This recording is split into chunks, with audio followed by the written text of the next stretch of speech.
Today, I'd like to ruminate on runes. Runology as a subject is quite marginal, so literature on it is not widely known, albeit quite voluminous. The best general introduction in the English language might be Michael P. Barnes's Runes. You can start there and gradually work towards peripheral literature. In case you can read German, Klaus Duwel's Runenkunde is also an excellent starting point. I'd also like to recommend Jackson Crawford's YouTube channel on all things Runic and Old Norse. Really recommendable. So the question at hand is, what exactly are runes? Now, everybody knows that runes were magical, used by druids to summon the sources of nature, right? Well, no, at least not necessarily. There were some magical texts couched in runes, but there's also plenty of magical texts in English, written in the Latin alphabet. That doesn't mean that English or the Latin alphabet are per se and only magical. Runes were proudly heathen. They would not bow to the church. Well, again, no. At least not necessarily. Yes, Germanic gods and such permeate many runic texts, but there are numerous Christian runic inscriptions even in churches and even in Latin. Runes were Viking, strong, independent, with flowing hair and tattooed. No. At least not necessarily. Yes, copious runic inscriptions are from the Viking era, but they were used long before and long after as well. By the way, the runic alphabet used during the Viking era, the so-called Viking era, is markedly different to the so-called Elder Futhark that floats around popular literature. Also, by the way, but very few people were actual Vikings, i.e. raiders, even during the so-called Viking era. And they were usually dressed normally and were probably not tattooed from head to toe. And runes are easy. I printed a cheat sheet and there are just 24 letters, so I simply transliterate names such as Thor as T-H-O-R. Actually, no. This time not at all. Runic alphabets had been carefully adapted to fit a specific language stage, and thus younger inscriptions were still written according to older rules, quite comparable to how English is written as it was spoken a long time ago. Plus some basic knowledge is absolutely indispensable, such as that the sound of TH always had its own letter and was never written T plus H. Okay, let's start with the Elder Futhark. Futhark being the common expression for runic alphabets, since they all start with a sequence F, U, Th, A, R, K. The Elder Futhark is the mother of all later runic alphabets, yes. But its epigraphic importance is much less pronounced, since there are but a few hundred inscriptions extant, most of which are very short. Its heyday was during the early Middle Ages. Anglo-Saxon runes, more closely related to the Elder Futhark than later Norse runic alphabets, were even used until about the beginning of the 11th century. Now this is the repertoire of the Elder Futhark, 24 basic letters. 3 of the runes should be remembered as smaller than all others. They're staveless, after all, and hence only comprised of twigs without the stem.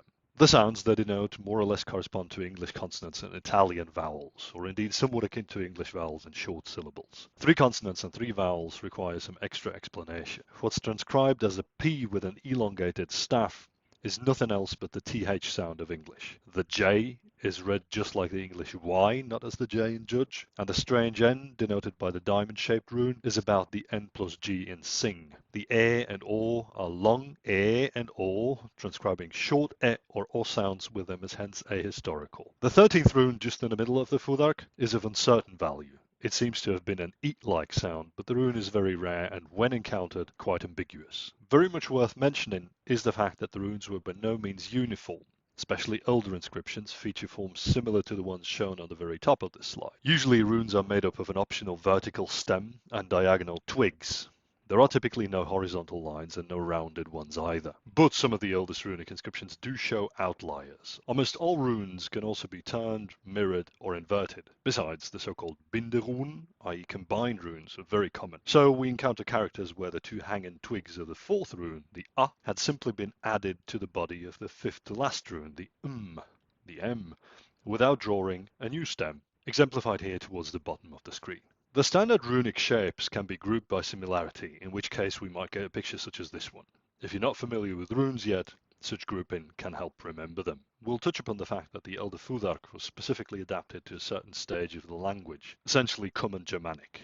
A later Germanic language, Anglo-Saxon, the precursor to Old English, already had a different phonetic makeup. To compensate for that, an extended runic alphabet came into being. Some runes just changed their appearance or switched places, but the major driver for change were the aforementioned phonetic modifications that the language had undergone. Runes formerly used for K and G, for example, came to be used for the softer palatal variants of these sounds, similar to modern English ch and j, ch and j, usually transcribed with a c and a character resembling a z but possessing a g-like tail, respectively. Later on, we'll see that the subsequent Scandinavian runic alphabets went down the opposite route.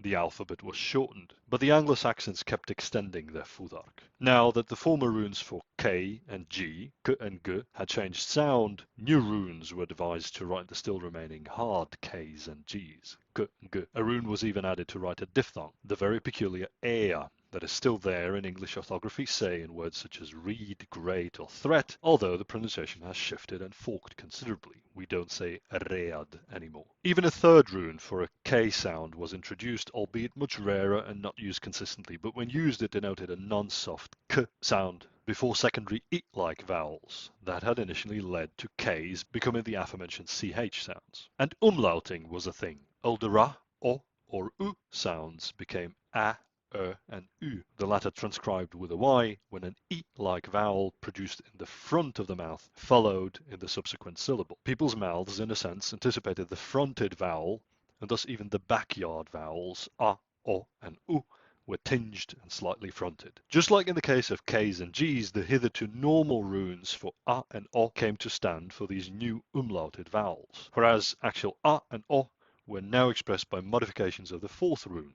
Conversely, a modification of the second rune was born so as to represent the U and umlauted U. At least 3 more runes can only be found in later bookish compendia and are not actually attested inscriptionally. Less publicly known than the elder Futhark, but of much higher prevalence in history, is the predominantly Scandinavian younger Futhark. Whilst we only possess a few hundred elder Futhark inscriptions, often of extreme brevity, there are literally many thousands of younger Futhark inscriptions, frequently of considerable length. Yes, and the famously infamous Vikings actually used the younger Futhark. The elder Futhark had already long fallen into disuse by the Viking era. Again, not all people from that era were actual Vikings, and even actual Viking raiders were often more comparable to modern-day businessmen than the bons sauvages we imagine them as in popular culture. But that might constitute a different topic altogether. Several phenomena took place that shaped the younger Futhark. One minor change was that the rune representing a Z-like sound, perhaps at that point comparable to the Czech Z, moved to the end of the alphabet. But a much greater and most fundamental change was that 8 runes completely ceased to exist. They were simply not used anymore. We'll see in a minute how the remaining runes stepped in and began representing the sounds of the vanished runes. In any case, this is exactly the opposite strategy of what the Anglo-Saxons applied.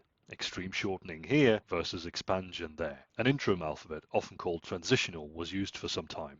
Abridged, but with most runes still resembling their parent runes in shape. However, the L and M runes usually swap places, and 3 runes almost consistently acquired new forms. Runes usually had names, a complex topic in and of itself, which is why I will reserve it for another video, but the runic names did also influence the phonetic values. What used to be the Y rune, whose name meant year, lost its initial Y-like sound, y, and was henceforth only ever used for like sounds, whereas the 4th rune acquired a nasal quality. By the way, a so-called homogenic nasal in groups such as nt or nt or mp was usually not written at all, hence you can omit it when attempting to transcribe names. But it was retained in clusters where an preceded it, exactly by using the nasalized rune instead of the plain one. We can now answer the question how the younger Futhark actually represented sounds, the runes for which had been lost, or had not existed in the first place, by introducing polysemy. Any single rune could stand for a more or less wide range of sounds, most saliently for voiceless as well as voiced sounds, so T was represented by the same rune as a D would have been. Even greater variety ensued with vowels, since Proto-Scandinavian as well as its daughter languages enlarged the vowel repertoire quite considerably. Etymology was consciously observed. When an had sprung from an I before a syllable with, say, an A, it was still written with the I rune. Conversely, where an had sprung from an A before a syllable with, say, an I, the A rune was still used instead. These already mentioned umlaut phenomena were indeed quite numerous. With time, the younger Futhark acquired its most canonical form. The shape that had been used for the A rune, for instance, came to stand for the H sound instead, whereas the newer A rune came to resemble a mirrored N rune. The 4th rune's twigs changed position slightly, whilst the M rune lost its second stem. Indeed, all younger Futhark runes only ever grow from a single stem. There are no double stem runes anymore. An interesting tradition arose that persisted well into modernity, even in places where inscriptions themselves were no longer couched in runes anymore.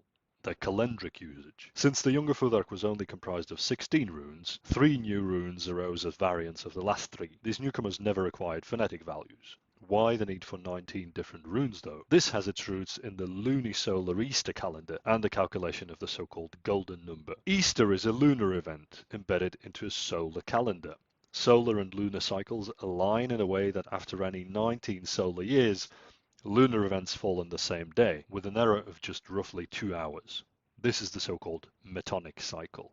A rather typical feature of the younger Futhark was the gradual shortening of quite a few runes. One of the 2 twigs of the T rune was dropped, and the N and A runes acquired unilateral twigs instead of the older crossing lines. Shapes highlighted with darker colours were generally more common than the more lightly coloured ones in this chart. Even an ultra-short, almost stenographic variant, the so-called Halsing runes, apparently saw brief usage in Denmark. But they're really only a specialist topic. This brings us to the topic of medieval runes, the latest offshoot of runes as used from about the 12th century onwards well into modernity, with some variants even surviving the turn of the 20th century. Therefore, we can state that the runes were never truly forgotten, such as say cuneiform or the Egyptian hieroglyphs had been. Certain aspects have to be reconstructed, yes, but they were used alongside the Latin alphabet for extended periods of time. Their use had usually been contextual, rather rarely found in manuscripts, hence normally reserved for either monumental or graffiti-like usage. Medieval runes were veritable children of the younger Futhark. Let's remember that the elder Futhark had already been buried a long time ago, and it was indeed predominantly the shortened younger Futhark that constituted the blueprint for medieval runes. The basic phonetic repertoire represented by them was also essentially the one we already met when looking at the younger Futhark. The last rune had, by the way, usually already lost its original Z sound in favour of an umlauted U, even in later versions of the younger Futhark itself. What did the medieval runes do, though? As a side note, when I personalize alphabets in this way, it does not mean that they had agency of their own. They were rather developed by groups of people over time. It is merely a convenient shorthand expression to speak of alphabets doing something. Well, it employed a similar strategy to Anglo-Saxon Futhark, or rather Futhark. It introduced additional runes to cover a wider range of more reliable sound representations. The voiced equivalents of 5 runes, as well as the voiceless P, came to be represented by dotted variants of their original counterparts. Dotting proved to be a convenient strategy, also for distinguishing a dotted E from an undotted I, whereas other methods included only ever using the shorter variant for the A sound and introducing a mirrored rune to represent O. Dotting was also used for the homogenic nasal in the case of ng, thus a variant of the K rune, of the K rune, or for doubled sounds such as n and l. Dotting, as well as further modification, yielded letters for the rare C and the W as well. Formally equivalent versions of the letter for the A sound split. The longer version comes to stand for an A, whereas the shorter becomes the standard character for the A. Similarly, additional versions of the U and A runes developed to denote the umlauted sounds U as well as Ö. The phonetic value of the tailed the result of an A before a syllable featuring an U sound, was originally different to the strike-through the result of an O before a syllable featuring an I-like sound, but the two eventually coalesced, say, in modern Icelandic. A few variants developed, such as the ones we see here. Many more existed. Variance was always characteristic of runic alphabets, since they never became official or canonical writing systems anywhere. Just like we experienced it with the C and W already, typically Latin letters, such as the X and the Q, were eventually also emulated by medieval runes. Practically, they're not really needed, because runes for K and S sounds are fully sufficient. So it was the Q shape, as well as its adjacency to the P, that begot a reversed P, i.e. a runic Q as well. The heyday of medieval runes had long waned by the 19th or 20th century, but a curious mixture of runes with the contemporary Latin alphabet continued to be used for personal inscriptions in remote areas of Dalarna, central Sweden, also sometimes called Dalecarlia. I will only mention them in passing here. They were usually but employed for the writing of personal names. Their significance lies in their astonishing use until well into the 20th century, although doubts in an unbroken tradition have been expressed. It's paramount that one appreciate the different periods and hence the different different languages the various runic alphabets came to be used in and for. An alphabet well suited for Common Germanic, such as the Elder Futhark was, is not adapted for couching modern English or German in. Simply transliterating modern words into the Elder Futhark will not work without diacritics. Common Germanic was the spoken precursor to most modern-day Germanic languages. Their precursor's presumable mutual intelligibility, at least to some degree, was the very reason for the geographically, albeit not thematically or contextually widespread use of the Elder Futhark. We can thus discern a phonetic grid.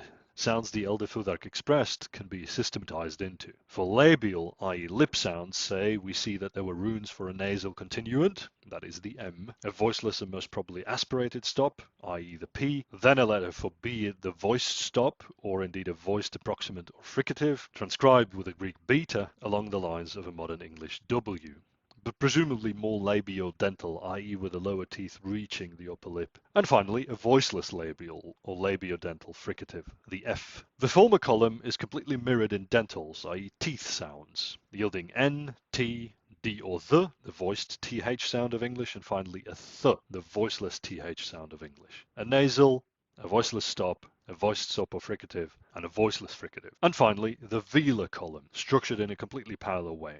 A nasal n, the voiceless stop k, the ambivalent g or r, and the h, contextually bordering on the German or Dutch ch. The Germanic rows of firstly voiceless stops, secondly voiced stops or fricatives, and thirdly voiceless fricatives can be traced back to older Indo-European voiced stops, voiced aspirated stops, and voiceless, possibly aspirated stops, respectively. This is why the Latin pater corresponds to the English father. The voiced stops seemingly lost their voicedness in Germanic, as well as, for example, in Eastern Armenian, a completely different language, which may be attributable to the fact that they were originally more akin to unaspirated stops we hear in French or Polish. D, b, g, so-called lenes, whereas the aspiration of the other two rows led to Germanic fricatives, sounds with friction, such as the F itself. Most Indo-European languages have two semivowels, the y, not an English J, and the w, the W, two liquid sounds, the L and the R, and two sibilants, the S and its voiced counterpart Z. Early Germanic preserved these sounds quite well, barring specific contexts where they assimilated to neighboring sounds in different ways. The vowels of Germanic present us with a very symmetrical picture. The three basic vowels A, I, U could be short or long, whereas the E and the O were generally only long, signified by the roof above their transcription. We'll not go into the intricacies of how these vowels corresponded to earlier Indo-European ones, since that picture is more complicated. What the top middle vowel rune stood for is rather unclear. It was very rare and seems to have had an I-like quality. The Anglo-Saxon Futhark, or rather Futhark, though very close to the Elder Futhark, was employed for early Old English, a language whose phonetic repertoire had changed considerably since the times of Common Germanic, which is why the Anglo-Saxon Futhark introduced quite a few more runes for new sounds and sound bifurcations. The younger Futhark, although unique in terms of sporting a significantly reduced runic repertoire, was used to write Proto-Norse, or rather Common Norse, just before it branched out into the various daughter languages. Ubiquitous umlauting was just one of its characteristic phonetic phenomena already mentioned earlier on. Finally, medieval runes were used to write medieval vernaculars, predominantly the ones of Scandinavia, as well as sometimes even Latin. Yes, there are Christian runic inscriptions in Latin, although runic alphabets were usually reserved for Germanic languages. Let's now briefly tackle the question how the very Germanic name of the very Germanic god Thor would have been written in runes. Thor is right there in front of our very eyes in the word Thursday, by the way, so he's not just some occult figure. Again, most of the earliest Elder Futhark inscriptions are very short and often very cryptic, whereas the bulk of runic inscriptions is couched in the younger Futhark, largely ignored by the wider public. So attempting to write Thor in different Futharks will also yield different results. When reading a book on runes, I might be disinterested in the theoretical musings. I'm a practical person, so I skip right to the page that presents me with the bare phonetic values of the runes, and thus I gleefully transliterate T-H-O-R, done and dusted. Well, this is wrong on so many levels. First of all, Thor, T-H-O-R, is nothing but an approximate transliteration of the Norse Thor, written just like we see it on the screen, and pronounced Thor in modern Icelandic, with a diphthong instead of the earlier long vowel and the very peculiar voiceless r. If anything, voicelessness is utterly characteristic of modern Icelandic. Only the fricatives v and th are voiced. Stops are always voiceless, and there is no b, for example. And even sounds such as the r can be voiceless. Very alien to most European ears. However, it's the older pronunciation Thor that we care about most in this context. This in turn was based on an earlier Thor with a fleeting N that eventually disappeared, but not without lengthening the O and doubling the R. This is how sounds can be reconstructed by virtue of their effects, even without the help of other Germanic languages where the N is audibly there. For example, in the English word thunder. Thor means nothing but thunder, after all. This Thor is actually attested in younger Futhark inscriptions, written with 3 runes, the one for th, the th sound, never written t plus h in runes, the one for the u, also representing O sounds, as we saw earlier on in the younger Futhark, and the one for either a normal r or indeed the second Germanic r that sprang from what we're about to see on one of the subsequent slides. Nasals, such as the N, were usually only written at the beginning of syllables. NT, MP, and similar combinations of sounds were normally merely rendered T or P, presumably exactly because of the fleeting nature of nasals in such positions. The situation at hand presents us with an even more fleeting nasal, as we already saw. Now this Thor goes back to an earlier Thonr, with yet another fleeting sound, an ultra-short A, i.e. an that eventually disappeared in the unstressed final syllable. We can reconstruct even further. The O originated from an U sound that acquired a lower tongue position and subsequently turned into a full-on O, essentially because of anticipating the low position of the A in the following syllable. Again, an umlaut phenomenon. The history of the later R is a tad more complicated. It sprang from a confluence of an actual R and the usual masculine ending Z that equally resulted in an R in Norse. Compare this with a modern Icelandic tagur. This ending disappeared in most other Germanic languages, such as in the English cognate de or German tag. In these languages, there is no Z or R at the end of it anymore, whereas it still remains in Icelandic. By the way, these changes are well attested by literally thousands of words evolving in a parallel fashion. That exact parallel development is the very basis for postulating regular sound changes, language kinship, and reconstructed form. So it's not just the fact that 2 languages sound vaguely similar, we have to be able to observe these regular sound changes, which is then proof for the kinship. Given all that, we can finally write Thor in the Elder Futhark,